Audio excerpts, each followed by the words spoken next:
Hi, it's Tamara, and I'm submitting my belief changer video from last week. So we heard from a Maori contemporary designer, and her name was Nichola.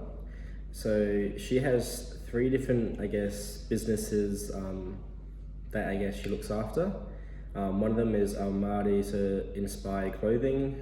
Another one is a subscription box service where these boxes are sent out on a monthly basis and people pay for subscriptions, and as well as a high-end bespoke fashion label.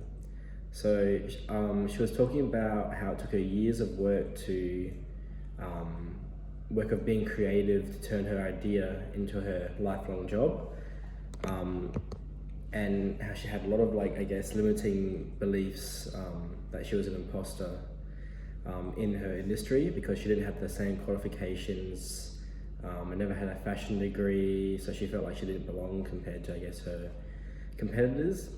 And she also had a lot of doubts in herself, believing she wasn't good enough.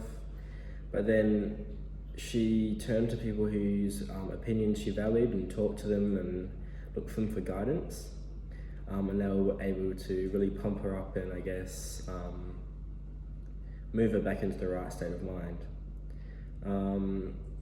It was really inspiring to hear from her, especially because she was a Kohau graduate.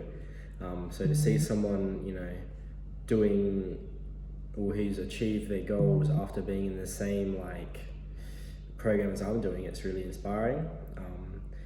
And also to know that she's, the owner of a 7-figure business or businesses, which is pretty amazing.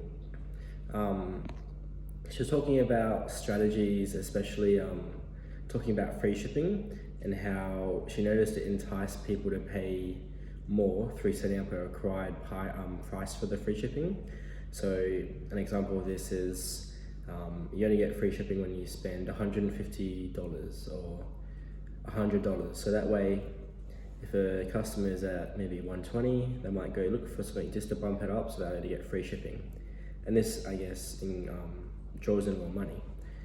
This is something I want to use. I'm thinking of something along the lines of a $120 to $150 mark, because I think this will maybe boost the people from buying one t-shirt to buying two and a hat or something like that. She also talked about having a loyalty system, and how they can make accounts of you, and the more they buy, the more they save with future orders.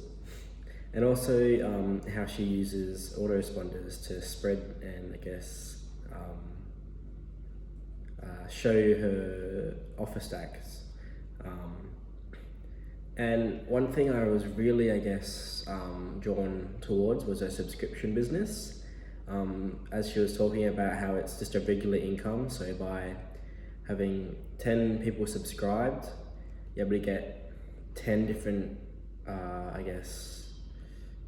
purchases each month, which is just really easy to do because you don't have to put in work for finding new customers for each time. You just have those one people that are constantly paying you money essentially to give them their subscription box.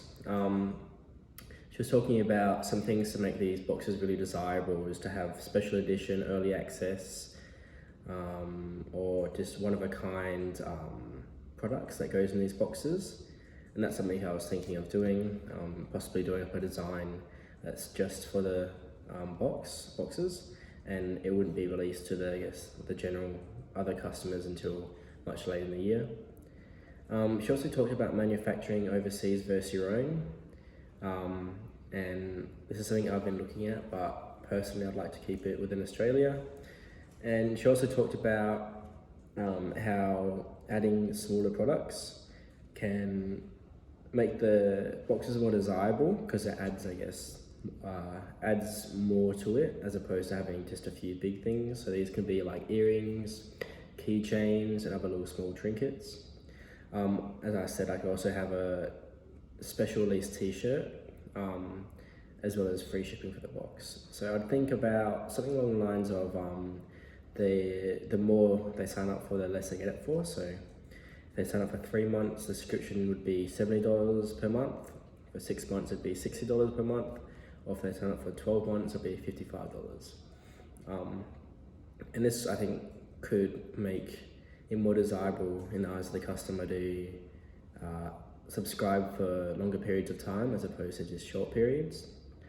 So this is something I really want to get started and do some research into, and do some testing of my current customers to see if there was something that they would be able to grab. So all in all, I really learned a lot this week, and I'm definitely going to be looking into how I can add subscriptions and subscription boxes into my business.